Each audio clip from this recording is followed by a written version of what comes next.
کم سړی چې درود شریف سیوا وای د دب الله غمونه ختمي او الله به ګناهونه وراني ښه صحابي روایت نقل کوي وی ما د نبی کریم صلی الله علیه وسلم نو اوریدل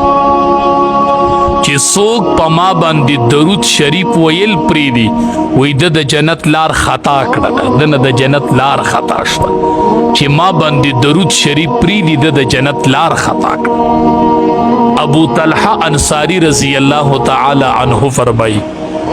وی ضرورتم یو ورځ نبی کریم صلی الله علیه وسلم ته چې مې وکتل ډیر خوشاله طبیعت کې ډیره تازگی معلومېدله نور خو د نبی علیہ السلام 24 घंटे به حالت د تبسم وخا دسی مخ به خندرو یې ښکارې 24 घंटे خندرو یې مخ په زکه خو چې بچا لید جو عاشق کېده به فکر مخ په خندرو یې ښا مخ په نبی علیہ السلام فرمایي وي په دې سړی کې هیڅ خیر نشته چې نه دې د چا سره محبت کوي او نه د سره څوک محبت دا څه شو چې نه د چا سره مینه شته او نه د سره څوک مینه کوي نو دا څه شو په دې سړی کې هیڅ خیر نشته بس دا دړو د خیر خاون نه دی خوی دا دی چې ستا سره خلق مینه او محبت کوي نو نبی علیہ السلام خو به 24 घंटे نبی علیہ السلام بخندرو یې چهره وه وی ډېرې دا طبیعت خوشحاله ما ته نه تپوس کوي د الله حبیب ولې خوشحاله وی ما ته وی چې جبریل امین راغلی وسو او ما ته وی چې د الله د طرف نه رالم او رب العالمین راته وی چې څوک په نبی علیہ السلام یوه پیره درود شریف وی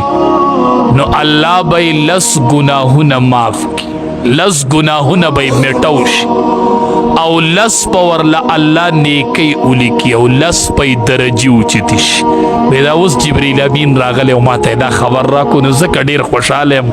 چې زما امت چې یوه پیره په ما امتي درود شریف وی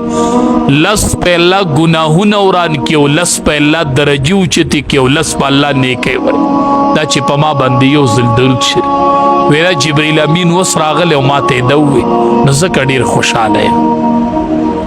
نبی کریم صلی الله علیه وسلم باندې به درود شریف ډیر وای د نبی علیہ السلام د نوم سره به مینه کوخه محمود غزنوی رحمت الله علیه دا یو بادشاه تیر خو سم مسلمان بادشاه وخه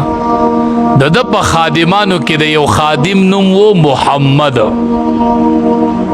نو دو ورته یو ورځ आवाज کوي تاج الدین دا نوم ورته تاج الدین واغست دی خورا شاغه خادم دی خوراغه خبره ولو منله خود 3 ورځې هغه خادم دربار ترانه